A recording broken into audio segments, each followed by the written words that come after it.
Welcome to Reboot with Dr. Arasi Marin. In this episode, I have a very interesting guest. He's a longtime friend of mine, Dr. Satish Nadig. He's the chief of transplant surgery at the Northwestern Medicine University. I'm going to give Satish a once in a lifetime opportunity to toot about himself. Just this one time, Satish, tell me how you got to where you are and what your life's journey has been. Oh, I don't get these chances very often. So thank you, RC, for inviting me to this podcast. It's really exciting to be able to talk about things you're really passionate about. The root of the word passion actually comes from to suffer, and it's what are you willing to suffer for? And I will tell you that this journey that I've been on has had a lot of suffering that goes along with it, but it's completely worth it because the satisfaction that comes at the end of it has been really fantastic. So I'm from a small town in South Carolina called Irmo, South Carolina. My parents are Indian immigrants. They immigrated, of all places, to South Carolina. My father is a college professor, retired now, and my mother worked for an insurance company for a very long time. And my life's dream was actually to serve the citizens of South Carolina, but I went and trained at kind of all over the place. I grew up as a very active soccer player, and that sort of consumed my life for pretty much my whole adolescence. So I went to Washington University in St. Louis, where I studied biology. I also played soccer there, and I've realized that I was very interested in not only sort of the sciences, but actually the paradigm shifting that you can do in research. And that's kind of where I got the bug to do research. I was initially interested in both combined MD PhD programs, came back to my home state at the Medical University of South Carolina in Charleston, South Carolina, where the first week of medical school, I honestly did not even know how to tie my shoelaces, but I was going through the graduate prospectus of what research I could do, and I stumbled upon this thing called transplantation. And it's very interesting. It was very curious to me, as it has been and has been curious to cultures for centuries. I mean, people from all over the world, no matter what culture you are, whether it's Greek mythology or in my case, Indian mythology, are always interested in tissue transfer from one creature to another. And just like that, I was very interested in this idea of how do we take organs from people who passed away, put them in living people, and then save their life. And so my first week of medical school, I went out on an organ procurement and brought back a liver for a baby who really had about 24 hours to live. And the baby was discharged from the hospital just a few weeks later with a new second chance at life. And it's pretty hard to come back from that. So I really decided that transplant was my calling. And I started delving into the research of transplant and found that, wow, this is really interesting. It is a very young field. 2024 marks the 70th anniversary of our field, Oh, wow. transplantation. Okay. The That first is transplant very ever, young. yeah, the first Yeah. transplant ever done was in 1954 in Boston at the Peter Brigham Hospital, which is now Brigham and Women's, by a man by the name of Joseph Murray, who went on to win the Nobel Prize for that. So more on him later. But I did research throughout medical school and transplantation, and then went to Harvard for my residency, where I met not only Joseph Murray, who was an attending in the Harvard hospital system, and there's a picture in my office of when I was a third year trainee and Joseph Murray. So not many people have a picture of the father of their field. But I also met a man by the name of Tony Monaco, who discovered a lot of the anti-rejection medications that we use that were discovered in the 1970s.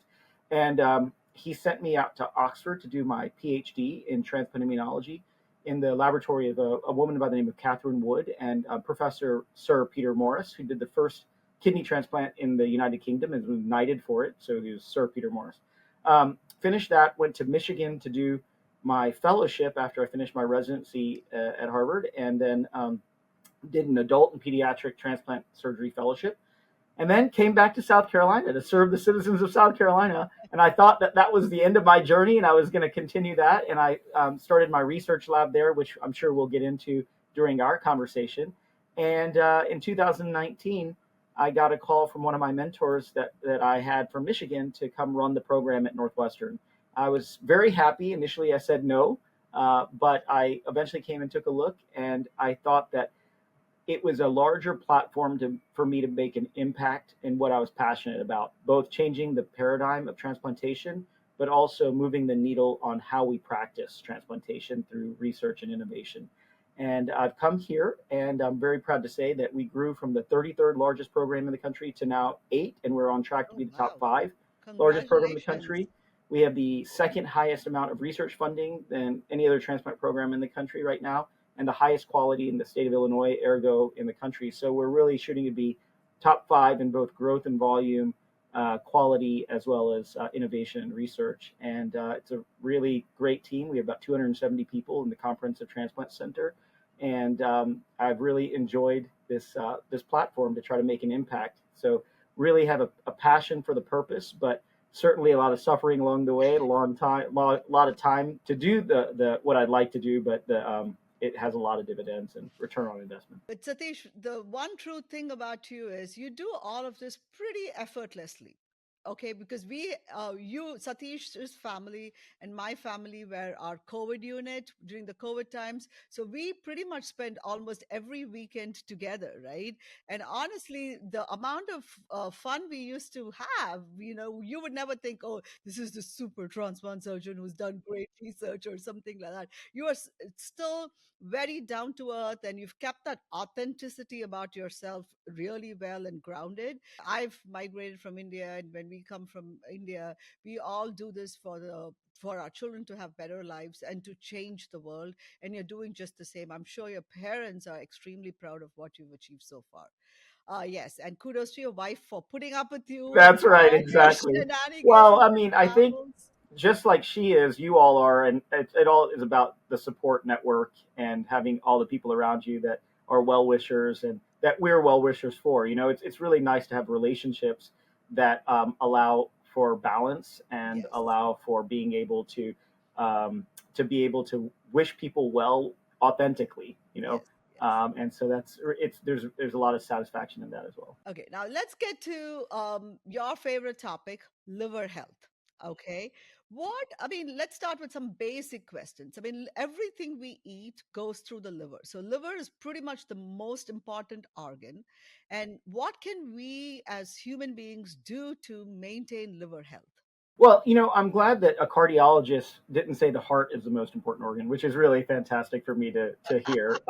So, the liver is really important. And here's the thing that will sort of prove this. We have many types of artificial support mechanisms for pretty much every organ in the body, but not the liver. That's why I find liver failure very scary. Like heart failure, I can figure it out. I can manage. I can put the patient on ECMO, blah, blah.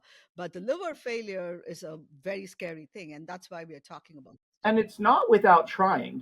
We've had lots of opportunities to try liver dialysis, and there are things out there where, as even as extreme as hooking up pig liver cells to a person or baboon liver cells to a person, so that another liver that's foreign to the person to try to detoxify. But it just never, none of it's caught on because the liver is so complicated from not only a functional physiologic but also a biochemical process. And we talked about balance amongst us as human beings for support, but the liver is physiologically the balance mechanism of our entire body. So really what happens is when we eat, all of those nutrients get absorbed by the gut. And so our intestines absorb those nutrients and then discard the waste. But a lot of those nutrients get filtered through the intestine and have toxins affiliated with them. So cytokines that we can get into the details of which if you'd like, but just generally speaking, there's toxin. But there's still some nutrients left in that sort of formula that goes through a separate blood system to the liver, and that's called the portal system, goes to the liver, and the liver extracts the rest of that glucose and the rest of those nutrients, filters the blood, dumps it back into your system, your body's blood system, so that the heart sees cleaner blood that now needs to be oxygenated to go to the lungs and then deliver to the whole body. Now, what's interesting is that if that liver is damaged, that causes a problem with the detoxifying element of that liver and the biochemical process. So if you can think of a house that has no inside rooms, it's just an empty warehouse with a door in the Mhm. front and a door in the back, and you put a pipe in the door in the front and you open the back door. the water goes into the house and just flows right out the back door. So imagine the heart's in the backyard. Now you fill that house with concrete. You fill that house with concrete, the water can't get in. So that hose dilates, gets bigger, and starts to sprout little hoses that go around the house to get to the heart. And those little hoses are what we call varices, or smaller blood vessels that kind of bypass the liver to try to get to the heart. But you're not detoxifying that blood. And those little hoses have very thin membranes that can kind of burst and they cause bleeding. So as we talk about the different aspects of liver health, the final end stage of when you damage your liver enough is that the liver is filled with concrete. It's basically what we call cirrhosis or fibrosis. And because it's so stiff and loses that biochemical properties, we try to find ways to bypass it around the heart. And because of that, we leak fluid into our abdomens, we bleed, we have a lot of issues, and there's only one way to fix that, and that's taking the liver out and putting a new liver in. So as we go through our conversation, we'll talk about the journey of life expectancy, health, liver health, and how we can potentially, the best thing to do is to prevent that from happening, obviously. But if that doesn't, for many patients, it requires a part change. I call myself a mechanic of the human body. So we sometimes have to change the parts, and that's transplantation. So, you talked about the liver function and how it kind of, is the main detoxifier. And then there are a lot of, in the internet, in the whole World Wide Web, you see all these detoxifications. Let's detox the liver. Is there a thing? Can you actually detox the liver? Yeah, so it's interesting. So what that's referring to is, and let me just back up. Although life expectancy now in industrialized countries is increasing, or healthy life expectancy is not. So the Yes. average amount of living with chronic disease that people have in industrialized countries is about 11 years. On average, people live with chronic disease for about 11 years. And so there's this idea to really develop these things called geroprotectors. So these are compounds that are capable of slowing this aging process. So part and parcel of that is these detoxifiers, which really try to decrease what are called oxygen-free radicals in your liver. And your liver naturally does that with natural antioxidants. But what happens is there's this biochemical shift that occurs in your liver, and we can get into the details on that in just a bit. But this biochemical shift happens that takes it away from oxidative metabolism to more what's called a reductive metabolism that creates more fatty acids in your liver that allows for fat to deposit in your liver, and that fat, if it does in a small period of time, can go away if the damage is released. But if there's continued damage because of alcohol or viruses or obesity, if that damage continues, then that fat really turns into scar tissue, which turns into liver failure.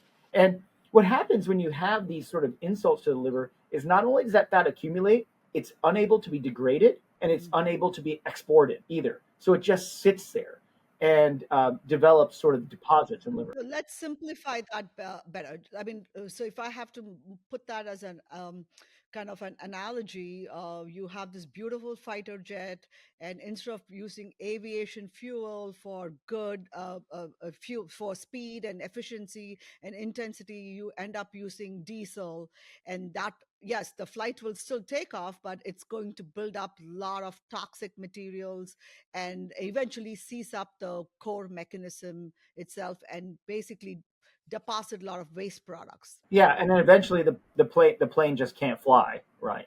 Yeah. So I mean, I think so a lot of these detoxifiers, like to get back to your question, are antioxidants, but one thing that's really become sort of a buzz is this idea of rapamycin. And I think there's a really interesting story there. And it starts back in the 1980s. So there was a Okay. man by the name of Surendranath Sehgal. He, like you and I, was an Indian man. When India and Pakistan in the 1940s got independence, a lot of people that lived in what is now Pakistan actually walked across the border and came to India, especially people that were particular religious subset kind of left Pakistan and went back to India, and as did his parents. And his father was a microbiologist, and his father worked in the pharmaceutical industry, and he followed in his footsteps and became a microbiologist and went to the UK. He then was hired in Canada by a small pharmaceutical company, and this during the 1980s, Canadian explorers went off the coast of Chile to a place called Rapa Nui, Mm-hmm. which the natives call Rapa Nui, we know as Easter Island. And they brought back different materials, bark from trees, soil, things like that. And one day they put it on came to his desk and he found this white powder on his desk from these Canadian explorers that had contracted this pharmaceutical company to figure out what compounds were in this powder. And so he did a lot of testing on this powder and he found that it was a great antifungal. It actually stopped fungi from growing. And could this be a new antifungal medication? So he brought it to his higher ups, but the problem was it was stopping immune cells too. It was stopping T cells. And there was no need for that. That was actually found to be harmful at the time. I'm going to ask you to explain what T cells are. Yeah, T cells are our warriors in our body that fight off viruses and infections. And so by definition, you need that, right? So his leaders shut it down. Well, interestingly, what this man did was he saved some of that powder, froze it, true story, put it in a Greek yogurt tub. So what happened was the company was bought by Wyeth eventually, and they had to move. The family had to move to New Jersey.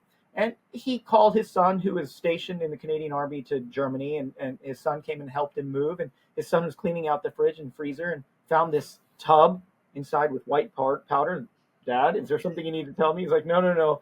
We need to take it with us. Drives it across the border, puts a duct tape on it, writes, "Do not eat." And all of a sudden, in the 1980s, he hears about Tom Starzl, a medical student at Northwestern, actually. And there's a whole story there, too. But he then went on to be the father of liver transplantation. And in the 1980s, he was doing liver transplants, but people were dying. And they were dying of many things, many from the technique, but also dying from rejection. Yeah. And Surendranath Sehgal thought, wait, they need to stop the T cells from attacking this liver. So he brings his powder back and tries to figure out what the mechanism is.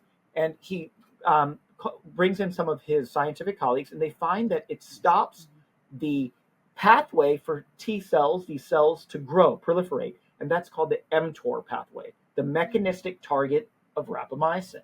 And he then starts to do these trials in Pittsburgh for all these liver transplants and saves their life. Now, he develops colon cancer himself. And chemotherapy, was working, but not very well. And now he's in the 1990s, and he's dying of colon cancer. He's about 6 months to live. And as any good scientist does, he puts himself on his own medication. 6 months turned to 1 year, turned to 2 years. Oh, wow. This was a phenomenal anti-cancer drug. But then he wanted to know whether it's the chemotherapy or his drug. He took himself off rapamycin, and he was dead in 6 months. Surendranath Sehgal is the father of rapamycin. And not many people actually know that story because he never patented it. He never patented rapamycin. But on his deathbed, he was still writing FDA approval for trials for cancer therapy. Now, rapamycin has a lot of metabolic side effects, wound healing, and yes, right. You need the T cells, and if you're stopping the T cells, how are exactly. you going to?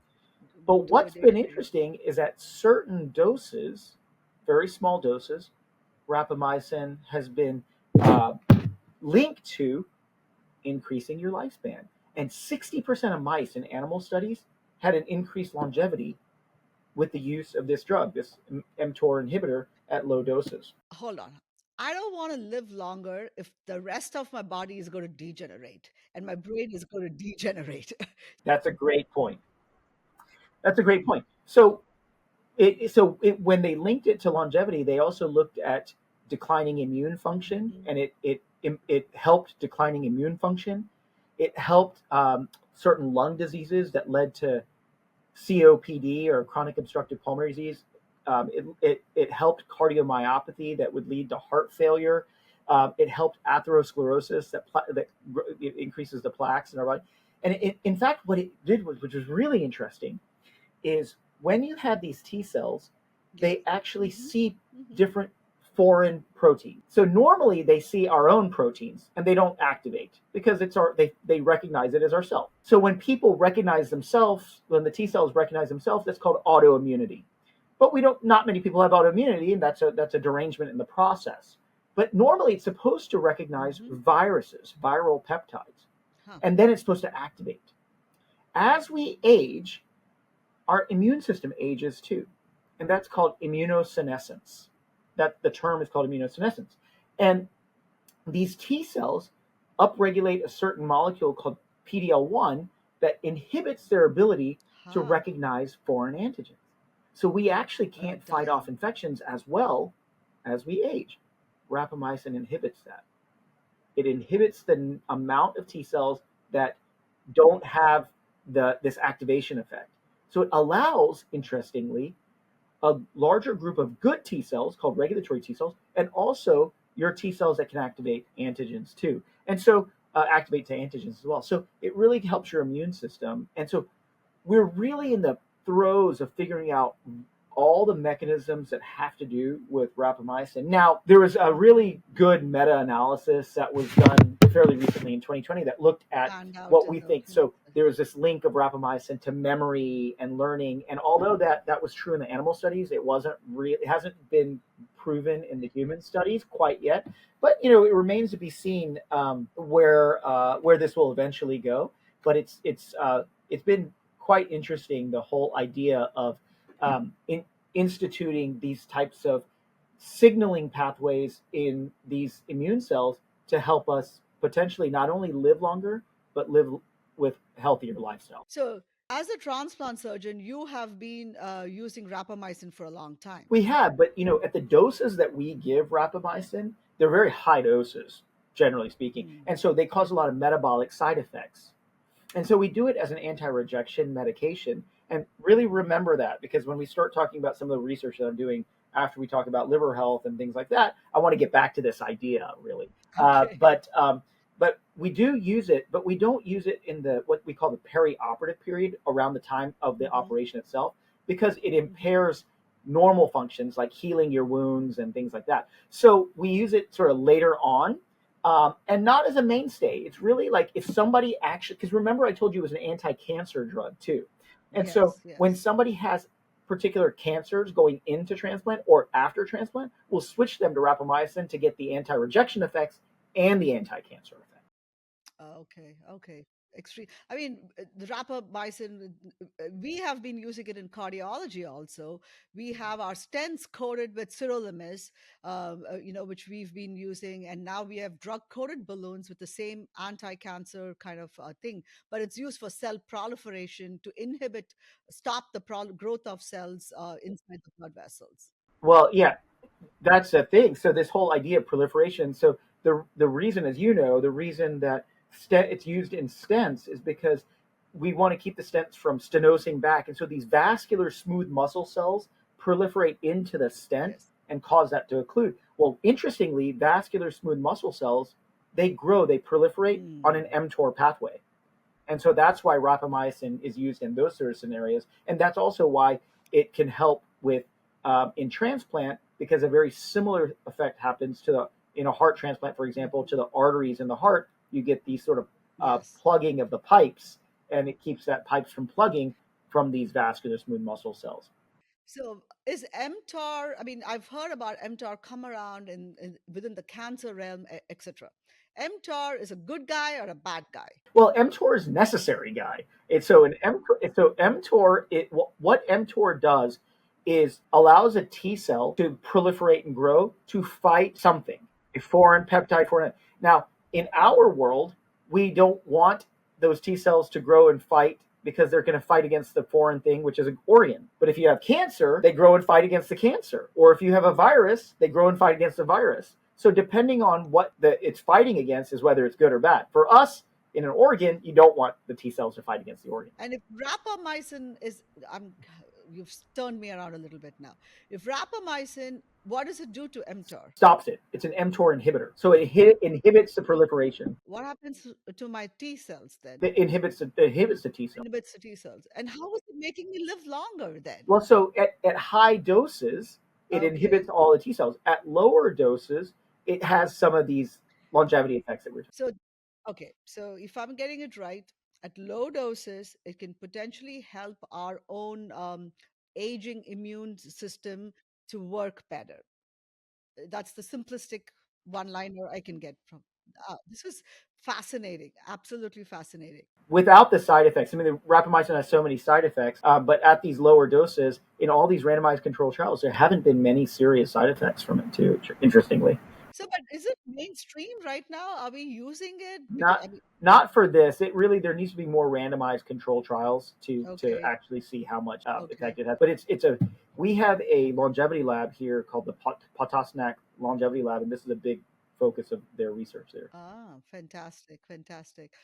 So again, so let's go back to these are the things we can do to keep us live longer, and keep us healthier also. And I feel is am I correct in saying we are in the same phase where we are with the GLP-1 agonist maybe 20 years ago? They were randomly noticing weight loss in patients who were taking GLP-1 agonists. That is the Wegovys and the Trulicities and the Ozempics, but we didn't have enough studies to say it does cause weight loss. Are we in the similar arena? We could be. That's a good analogy. I think we could be. We're just now seeing the effects of Hmm. that, and I think part of that is also what the obesity epidemic has done to our country and worldwide. And so as we think about rapamycin and longevity, we're really in the early phases of how it all is gonna play out, and we're probably seeing that we'll probably see that 5-10 years from now, like we are with the GLP ones. But that's a good sort of segue into the fact that why are we needing the Yes. GLP Yes. ones? And so and interestingly, the early we talked about liver damage, and the early phases of this liver damage is something called Hmm. steatosis, Fatty fatty liver. liver. And it wasn't until the 1980s that this actually. So we've been studying alcoholic liver disease. So the common reasons that people have liver disease is alcohol related or viruses like hepatitis, for example. But it wasn't until the 1980s that people actually described this thing where fat in the liver that was associated with people with diabetes or that were obese was causing very similar structural changes that alcohol did. And so they termed it non-alcoholic steatohepatitis. Now that came with a little bit of stigma because the word alcohol is in the term. It also did completely negated all of the other metabolic effects that happen with uh, fatty liver disease. So just a couple of years ago, just here in Chicago, one of the hepatologists here in Chicago coined a term that we now use called metabolic dysfunction associated liver disease, or MASL, steatoid liver disease, called MASLed, which then Replace. can convert to metabolic associated steatohepatitis, or MASH. So now it's a whole change in the philosophy of how we term Hmm. these things. But basically, the bottom line is this: 70% of our liver is made up of these things called Hmm. hepatocytes, liver Hmm. cells. Okay, the other 30% are made up of Kupffer cells, sinusoidal endothelial cells. So basically, immune type cells. And so the whole idea that we started this conversation with was balance. Yes. And so what happens with these hepatocytes is they keep a balance of reducing those reactive oxygen species, keeping oxidation going without this reduction. But if you have alcohol, what happens is this alcohol goes through this major pathway of metabolism and shunts it distracts the liver from the biochemical processes it needs to do, and it starts to try to metabolize this Hmm. alcohol into what we call acetaldehyde through an enzyme called alcohol dehydrogenase. Now you have maybe some Asian friends that don't have this enzyme. They have a few sips of alcohol and they turn really red. They have a deficiency in this alcohol dehydrogenase. And this acetaldehyde goes down into the mitochondria of this liver, which is our energy powerhouse, and it creates acetate, which then goes into our circulation.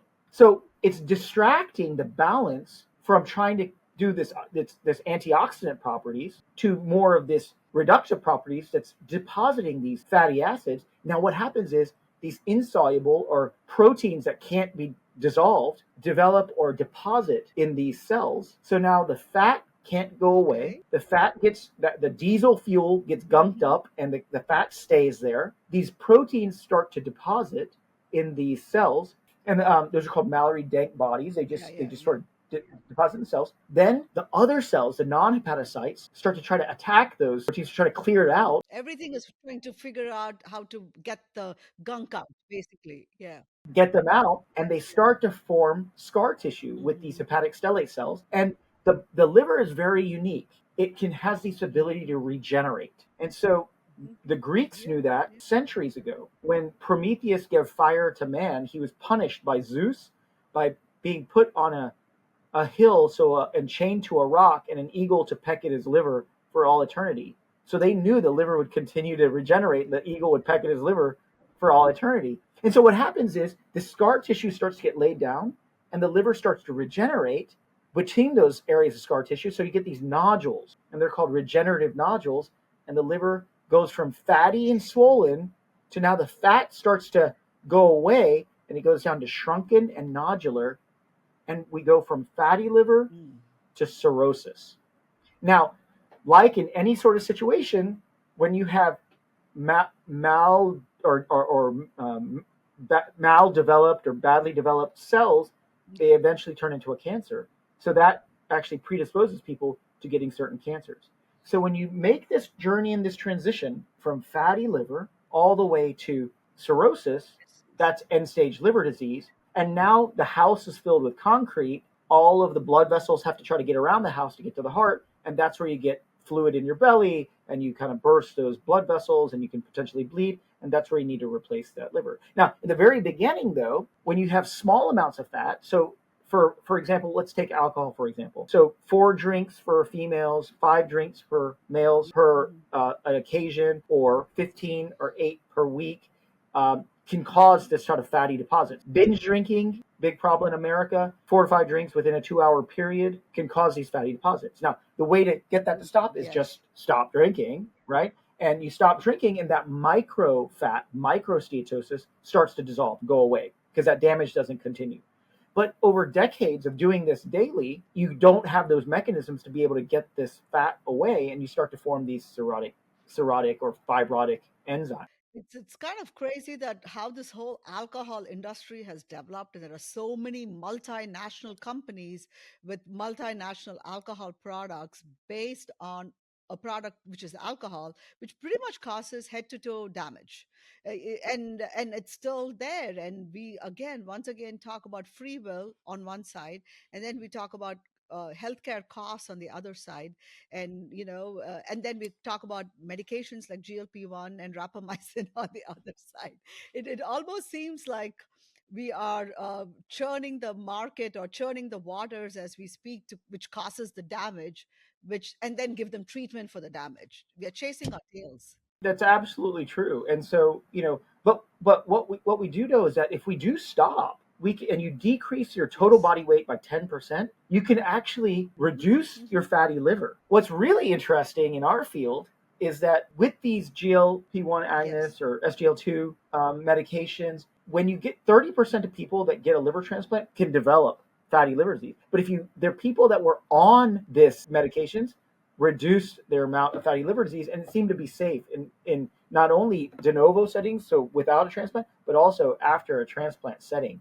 Um, the whole point, these are all Yes. diabetic medications, as you know, but they also found that it decreased gastric emptying, so you had this feeling of satiety, that you're full, and so people lost weight that way. The SGLTs were a little different. Yeah. They actually you urinate out the glucose, and so you have this sense that you're mimicking your glucose loss. So, we talked about rapamycin, okay, as a geroprotective drug. Another drug which I kind of hear a lot is NAD. What are your thoughts about that? So it's all about balance. So you remember that I told you Yes, that or ethanol, alcohol. alcohol, gets metabolized to acetaldehyde through that Hmm. alcohol dehydrogenase. That alcohol dehydrogenase is an enzyme, and the molecules that make that alcohol go to the acetaldehyde is NAD Okay. to NADH. You need that in order for alcohol to get down to that acetaldehyde. So all of those things reduce the oxidative oxygen species, these bags. But I mean, so are you saying I can just take oral NAD supplements and drink more? That doesn't work. If we would have done that long ago. Yeah, so no, you can't, because nothing surpasses the continuous damage that's happening to that liver at that time. So, if you've stopped and you're trying to help the liver recover that diesel fuel, that NAD can help Hmm. in that. So Okay, okay. So, how about just taking NAD on a regular basis? Does that do anything to our body? I think there's, at some point you can overload with too much NAD, and then again you've Hmm. shifted that balance. So there's a certain Okay, amount that the liver is going to need to create that biochemical process for your metabolism. So too much of anything is probably not a good absolutely. thing, actually. So See, I'm yes, I'm a interventional cardiologist and I put stents, etc. But I am a minimalist when it comes to having to take medications. I want to live a life where I'm not taking five different medications every day. And even if those medications are supplements, it still irks me, you know? So, like, that's why I was like, please don't tell me I need to take if I am eating a healthy diet, I don't want to I don't need to take supplementation. True or false? well, Yes. we have to be careful with the supplements. Yeah, I agree. We have to be careful with the supplements too, because a lot of these are not FDA approved, especially that you get over the counter and these GNCs. So, I mean, there's one particular drug that I'll make a public disclosure for, which is black cohosh. So, a lot of women take black cohosh for menopausal symptoms. I've had to transplant two people in my career for taking black cohosh and Oh my getting God. fulminant liver failure from that. So you have to be really careful with some of these supplements. Now, the vitamins and things like that are usually pretty safe, and most things are pretty safe. But a lot of the things that you take, especially if you take other medications, Absolutely. can interact with the medications that you're on right now too, that you just don't know. And so one should be quite careful about what they're taking. I mean, I definitely know of a lot of people back in India, like, both of us are from there. They take all these Ayurvedic supplements, and most of the time, even if you try to read the ingredients at the back of it, I'm like, I can't understand what they are. Maybe there's value, maybe there isn't, but there's no studies. It's kind of, what do I say, out there, and only certain people understand what they're doing and where they are coming from, where they are so start. I get very troubled when I don't know where the stuff which I'm putting inside my mouth is coming from. Yeah, no, I totally agree. But the problem is sometimes it's necessary. Like for example, after you Yeah, get a no, I transplant. understand that part. Like, yeah, if you are sick, you need like I have Hashimoto's thyroiditis. I have to take my thyroid supplementation. If I skip for 2 days, I know I have missed the third day. And, don't ask me why I skipped the 2 days. But when you're traveling and stuff like that. So when you're sick, and I'm talking about the medicines you are taking on a daily basis to stay healthy. I think the supplementation, I'm like, why can't we just eat? Why don't we make an attempt to eat better? This is coming from a person who never used to like vegetables. All through my childhood, I never ate vegetables. I remember scenes of fights between my father and me where he's like literally shoving vegetables into my mouth. Well, I think it's part of our quick fix society, right? We want True, something that's a true, quick true. fix, and it's hard to invest. It has to be our passion. We have to be willing to Ah, suffer for it. absolutely, absolutely. And I also think you choose what kind of suffering you want. Like, I never used to eat vegetables, but when I came to medical school and went through pathology, I was like, oh my God, okay, I better start increasing my daily fiber intake, or I'm going to end up with colon cancer. Or, that's how I changed my behavior. And the choice was, what do I suffer? Do I suffer eating vegetables right now? It was a moment of suffering for me at that point of life. Or do I suffer getting colon cancer or any other diseases from poor nutrition? It was one choice versus another. Well, I mean, and we talked about, we've Yeah, covered a we lot of went all ground. over I the think place. we talked. Well, yeah, but one thing we haven't talked about is that final stage, and that's that Hmm. transplant stage. And so that's what I do for a living, as you know. And so when we talked about prevention, longevity, fatty liver disease, alcoholic liver disease, how you can reverse that, what are some medications that are helping us lose some of that fat and lose some of those damaging insults to the liver. But ultimately, if one has cirrhosis or scar tissue or that house is full of concrete, we have Replace to the organ. replace that liver. And so we at Northwestern, we do about close to 150 liver transplants a year. We're one of the largest liver transplant programs in the country.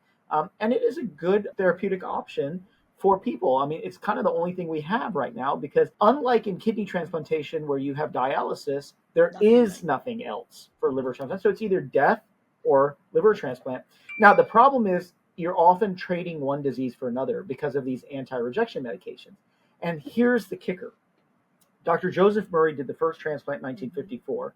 Between 1950 and 1980, people like my mentor, Dr. Anthony Monaco, were creating these anti-rejection medications to keep the T cells Attacking. from activating, like Serena-Not-Segal and Rapamycin. Then Tom Starzl comes up with liver transplantation in the 1980s. So we went from the era of immunosuppression to, in the 1980s, it became more popular. And so we had to get organs across state lines and things like that. So we formed these preservation solutions. And so organs would be stored in these preservation solutions. So that was sort of our era of preservation. Then we got better at the technique. We started being able to do things minimally invasively with keyhole surgery, laparoscopically, things like that. So we've had the era of Hmm. technology. But the problem is now we use the same anti rejection medications that were developed in the 1970s that go through your whole body to suppress the immune system to keep your organ from rejecting. We use the same preservation solutions developed in the 1980s and largely the same techniques. And the needle hasn't moved. But I feel like we're really on the cusp of the next era of transplant because of things you hear in the news. It's really, we're in a Yes, renaissance of absolutely. transplant.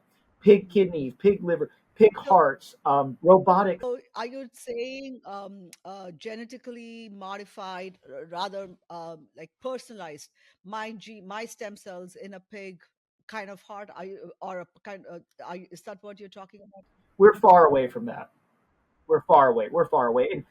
In my opinion, xenotransplantation's made a lot of strides in the last couple of years, but I think we're not ready for prime time How yet. about stem cells? We hear a lot about stem cells too.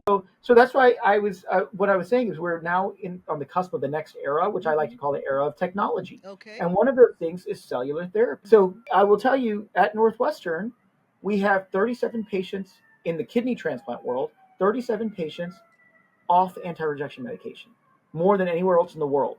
Why? Because we take the stem cells from the donor, we culture them outside of the body, and then we put them back in to the recipient.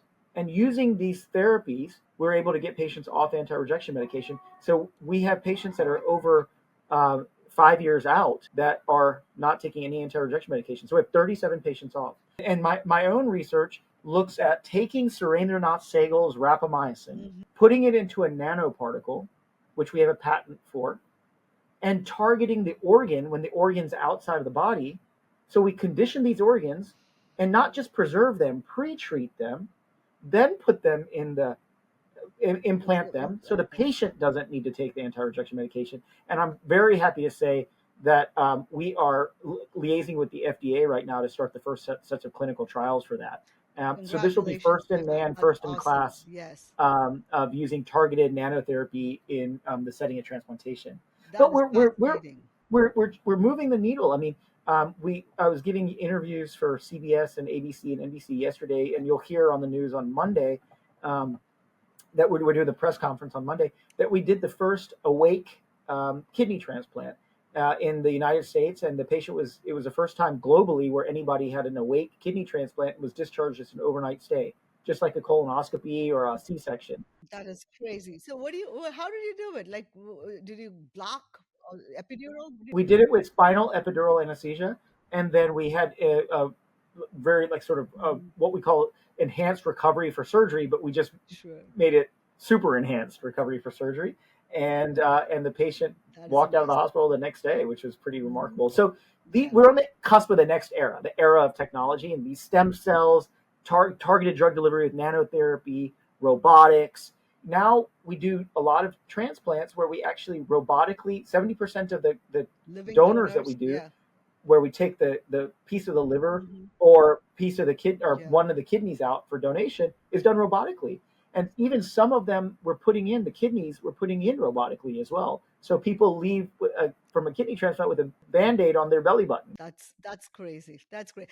I mean, if you remember, I did a year of surgery, and I remember working in the transplant unit, and it was a pretty big surgery. I remember going on a donor run, and honestly, even then, while I was holding the retractor as an intern, I was more interested in them removing the heart. And I was like, look, because it kind of surprised me. how the heart kept beating even after they disconnected. It's almost like that organ was trying to live for. And I I think know, right? that's And you one can of the just coolest. even you can hold it in your hand, and if you put some ice on it, it starts It's to done. fibrillate a little Yes, bit. it's Pretty just, interesting. I mean, I think that's the bigger part of our careers, right? The honor and privilege of meeting and doing, being in these vulnerable moments, touching things, touching a beating heart or touching a liver, which is going to go into another human being's body and changing their lives. That's the price we pay for all the suffering we do, or the gift we get.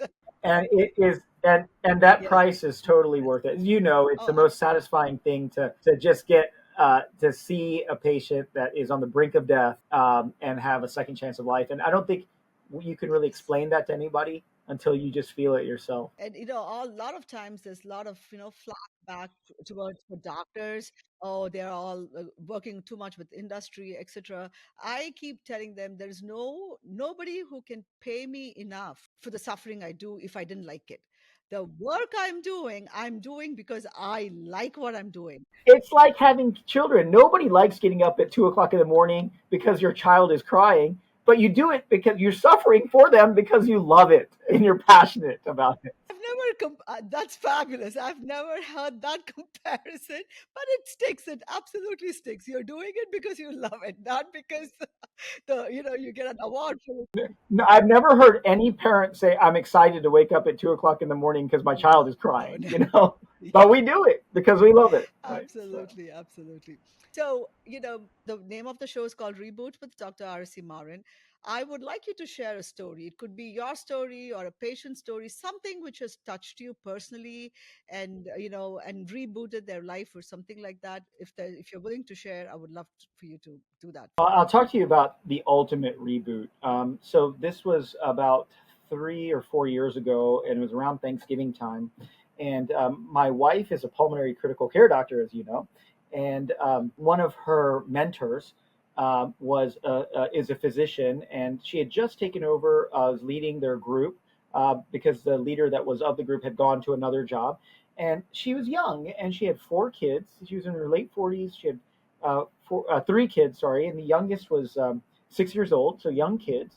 Um, and she was not feeling great. And one of the things about liver disease is it just generally doesn't make you feel well. I mean, it's sort of weakness. And so she went to her doctor, and her liver enzymes were up, and these enzymes that are created by these hepatocytes that I was talking about. So the AST and the ALT were elevated. And, she doesn't really drink much. She wasn't didn't have any viruses that she thought of. But when they did a biopsy of her, she was found to have something called autoimmune hepatitis, and where autoimmunity is where your own T cells are attacking Hmm. yourself. And so she had what we call autoimmune hepatitis, and she was starting to be treated for that. Well, as it turns out, around Thanksgiving time, we had left Charleston to go to drive to Nashville. It was in the heart of COVID, so we weren't flying anywhere.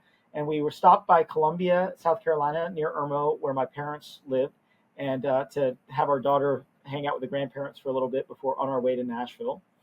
And we got a call, and my wife got the first call, and she had been admitted to the intensive care unit at the Medical University of South Carolina, and she had complete liver failure because she'd gotten sick on top of the autoimmune hepatitis she had, and then she was taking an antibiotic that worsened her liver disease, and she was getting sicker and sicker. And they asked a very odd question. My wife asked her partner that called her professional colleague, should we come back? And remind you, we're Thanksgiving on vacation. Hmm. And it's usually people would say, no, no, no, it's fine. But the response was, I'm not sure, not yet. So she thought there was a red flag there. Then about half an hour later, we got another call, and took the phone, and the call was from one of the senior pulmonary critical care doctors who said, "Can I talk to Satish?" And now she knew something was wrong. So when I talked to her, she told me the story. Her blood pressure is dropping. She's actively infected. Her liver is completely failing. She's dying. So we immediately got back in the car, drove back to Charleston, and in that 2 hours that we got back, her kidneys were failing, her liver was failing, and she probably had about 12 hours to live. The first thing I had to talk to her husband about, who's not in medicine, is if we don't do something now, she's going to die. She has 3 kids. The youngest is Oh six God, years yeah. old. I mean, it was heartbreaking. and she's a physician. Yeah. She's one of us. Yes. And so we took care of her, and I remember um, listing her immediately for a liver transplant and hoping that we'd get a liver. This is the Yes. part that we're not in our We can't control. control that. And Yeah. I was calling up and down the eastern seaboard of anybody that could help us. And we got it was Saturday morning at around 5 a.m. and I got a phone call with a 27-year-old liver in North Carolina that was a match for her. So we went and saw her, and by all metrics, she probably would not have survived the operation. She was on 4 blood pressure medications to keep her blood pressure at some sort of survivable level. Yeah. She was on a machine to help her kidneys um, work because she was on basically Kidney dialysis. failure. Yeah. And we took her to the operating room, and it was a very difficult operation. Typically, liver transplant for me takes about 6 hours on average to do. Hers was about an 8-hour operation. Um, and then we just had to wait and see. And she spent about 4 days in the intensive care unit, Mm-hmm. and she walked out of the hospital about 7 days later. My And goodness. 3 months after that, she was named the full division chief of pulmonary critical care at Medical University of South Carolina, and she looks healthier than ever. She comes and visits us in Chicago yearly, and her family is just Yeah. grateful that she's back with them. Whew. So it's just a testament that liver disease can really affect not only you but everyone else around you. Yes. We need to protect ourselves, protect our liver, but even if we do everything right, there are options that we have that can be curative, but it certainly is really an important organ to think about Absolutely. And as need we to talk about all of our health and our holistically. Satish, nothing can be a bigger reboot than what you guys did for her. That phone call and your decision to come back, and and you personally calling everyone, trying to get an organ. I mean, that's amazing. And sometimes I think we do take it for granted, the health we have, right? We always think of quick fixes. We forget that our health is in our yes, life does throw curveballs at us, but if you're healthy, I mean, she probably survived the surgery because she was overall healthy, and this was Young and one healthy, bad exactly, thing that exactly happened. why, yeah, exactly, And yeah, if she was, continuously, like, she was morbidly obese and blood sugars super elevated and right. heart failure, She etc., wouldn't have she survived. wouldn't have No way. survived it. Or older, even, yeah, Yeah, or older so it was like, you prepare for you hope for the best but prepare for the worst, and therefore, right, like I heard in another podcast, you always are training for another marathon, and you right, have to be in that mindset. And we now know, even the number of alcohol drinks, you said no amount of alcohol is good for us. right, It's pretty much proved that no amount of alcohol is good for us, and we have 2 kidneys, 2 lungs, but we have 1 liver, and right, literally we have to do our best to protect it. Yeah. yeah. Yes. Satish, this has been a fabulous conversation. Thank you so much. Thank you for And, having me. and good luck with all the amazing, great things you are doing. And You I'm too, looking yeah. forward to all the fascinating options that's going to come across in the future. Good luck I with it. know. I can't wait to see you in 3D at some point soon too. So let's Absolutely. definitely catch up. Thanks for having me on the Yeah. show. I really appreciate it. You're doing great things. So. Thank you. Thank you All so right. much. Thank you so much for listening. If you found us valuable, you can subscribe to the show on Apple Podcasts, Spotify, or any of your favorite podcast app. And also, please consider leaving us a rating or a review, as that helps others find the podcast too. I hope you have a great week ahead.